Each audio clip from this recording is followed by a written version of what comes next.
Welcome to the Slop Temple. We pray this video helps. You've got the camera ready. Start by choosing photo or portrait and steadying the phone. Tap directly on the subject to force focus, and when the yellow square appears, drag the sun icon to raise or lower exposure. Once done, press and hold the square until AE/AF lock appears so focus won't shift while you compose. Make sure your subject fills a reasonable portion of the frame. This initial lock is the single step that prevents the camera from hunting mid-shot.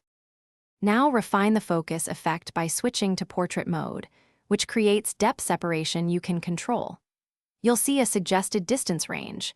Move closer or step back to place the focus plane exactly where you want it, because distance changes focus more reliably than tapping alone. Once you've captured the image, open Edit and use the depth control slider to increase or soften background blur. This lets you tweak how prominent the focus subject appears without. Finish by editing. Open the photo, tweak exposure, and use depth control to perfect separation. If the shot came out soft, don't keep guessing. Retake with AE/AF lock engaged and stabilize the phone on a tripod or table. Reposition slightly to change the focal plane. If you consistently need more precise focus control, consider a pro camera app that exposes manual focus.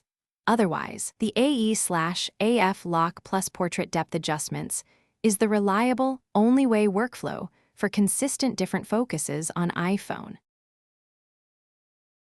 Thanks for watching. Consider subscribing if we helped you.